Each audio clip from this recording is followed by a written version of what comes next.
Assalamualaikum warahmatullahi wabarakatuh. Halo teman-teman semua, perkenalkan saya Farhan, Application Engineer dari Haliatek. Pada kesempatan kali ini, saya akan membahas mengenai fitur-fitur terbaru dari LabVIEW tahun 2025, yang mana terhitung sejak tahun 2025, LabVIEW sudah mengeluarkan dua versi baru, yaitu LabVIEW 2025 Q1 dan juga LabVIEW 2025 Q3. Tentunya dengan pembaruan ini akan membantu teman-teman semua dalam bekerja agar lebih efisien dan juga lebih cepat.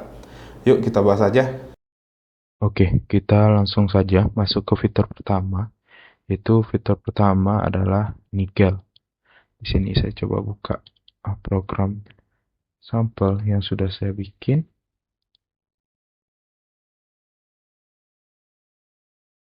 Jadi fitur pertama yang akan kita bahas ini adalah fitur AI yang sudah terintegrasi di LabVIEW, yaitu Nigel.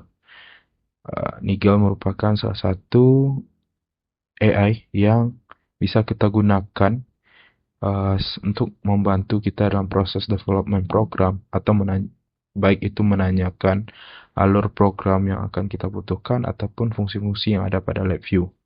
Jadi, LabVIEW 2025, terutama di LabVIEW 2025 Q3, National Instruments sudah menambahkan fitur AI pada LabVIEW. Jadi, teman-teman bisa dilihat pada bar ini. Di sini pada bagian hijau, teman-teman ketika klik ini akan diarahkan ke dalam tab chat, yaitu chat untuk teman-teman bisa berkomunikasi dengan Nigel.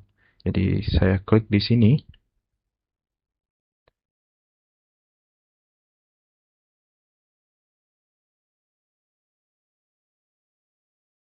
Oke, pada halaman pertama nantinya teman-teman akan diminta terlebih dahulu untuk login ya.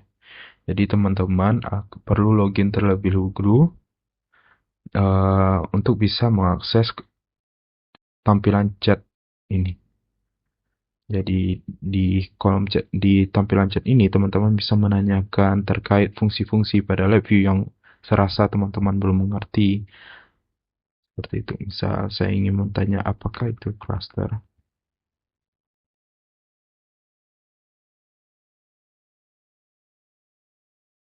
Maka Nigel akan menjelaskan terkait cluster atau pertanyaan yang telah teman-teman tanyakan di kolom chat. Ataupun jika teman-teman ingin menanyakan terkait program, teman-teman juga bisa membahas pada Nigel ini. Mungkin dengan cara salah satu caranya seperti ini. Saya close dulu chat Nigel ini. Lalu saya tanyakan di sini konteks hub. Maka di sini teman-teman bisa mengarahkan konteks hub kepada icon dari VI ini. Lalu di sini teman-teman bisa menekan discuss with Nickel.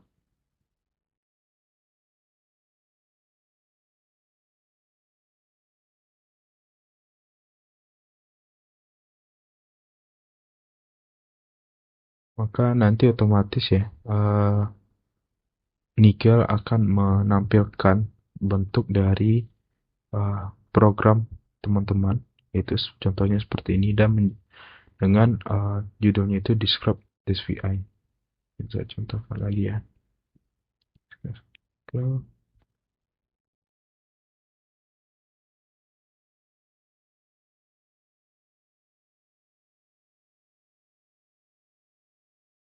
Ya, seperti ini. Maka nanti Nigel akan otomatis menjelaskan deskripsi tentang program atau VI yang telah teman-teman kembangkan. Ini sangat membantu ya jika misalnya teman-teman ingin mencari sebuah VI dengan mengambil program sampel lalu teman-teman belum mengerti, teman-teman bisa menggunakan fitur ini untuk bertanya pada Nigel untuk menjelaskan program example tersebut.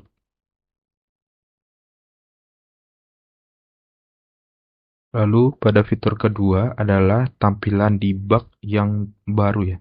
Jadi di sini bisa teman-teman lihat misalnya saya ingin melakukan debug pada program ini dengan menambahkan prop, maka otomatis teman-teman akan dialih program atau LabVIEW akan menampilkan debug window. Jadi di sini bisa kita lihat bahwa tampilan debug window ini telah uh, berubah ya dari versi sebelumnya. Misalnya di sini saya juga telah membuat program yang sama di LabVIEW 2022.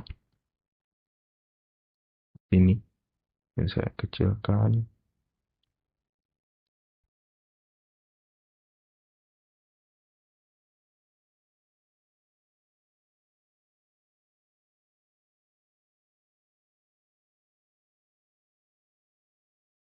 Oke, ini saya sudah membuat program ya, dimana ini yang versi 2025, yang ini versi 2022.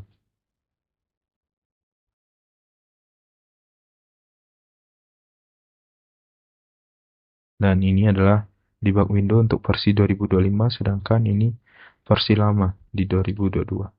Jadi kalau misalnya kita ingin menambah prop di sini untuk melakukan debug, maka teman-teman bisa melihat perbedaannya ya, di mana yang debug window versi 2025 ini lebih bagus tampilannya, lebih inovatif, di mana telah ditambahkan kolom pada masing-masing poin, dan juga kalau teman-teman perhatikan tadi adanya perubahan warna ya di sini di pada prop. Dan juga fitur lain itu teman-teman bisa nantinya bisa melakukan ekspor datanya itu ke clipboard seperti itu, sedangkan di 2022 tidak ada. Oke. Lalu yang selain itu teman-teman juga bisa menampilkan nantinya value di prop, di posisi prop yang telah teman-teman debug, atau contohnya seperti ini. Maka di sini akan otomatis muncul 0. Sedangkan di versi lama itu tidak ada seperti itu. Di sini juga tidak ada fungsi atau setting untuk melakukan pemilihannya. Oke, pada fitur ketiga, LabVIEW 2025 juga telah dilengkapi dengan error log ya. Jadi teman-teman bisa melakukan memprint error jika terjadinya sebuah error. Seperti itu pada program teman-teman. Misal saya contohkan di sini, saya mengambil sebuah fungsi untuk seperti ini. Lalu saya tambahkan misalnya create control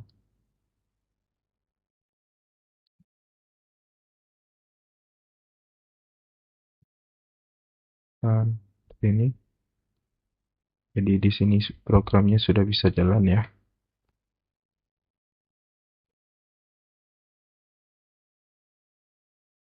Lalu ketika saya jalankan, maka otomatis di sini akan terjadi error. Nanti, oke, saya tekan stop. Nah, di sini error tadi teman-teman bisa print atau masukkan ke dalam file txt dengan menghidupkan fungsinya. Itu fungsinya bisa teman-teman ambil di sini dengan tekan tools, pilih option, lalu pada block diagram cek untuk log unwired errors. Maka nanti teman-teman bisa menyimpannya sesuai dengan tempat penyimpanan yang teman-teman ingin simpan. So, di sini saya simpan di errors, skornya di bagian sini. Oke, saya tekan oke. Misal saya jalankan lagi, akan muncul error. Lalu saya ingin buka filenya.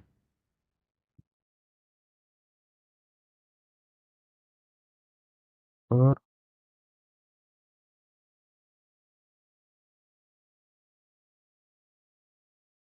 Oke, maka nanti ini adalah bentuk error yang terjadi pada program teman-teman.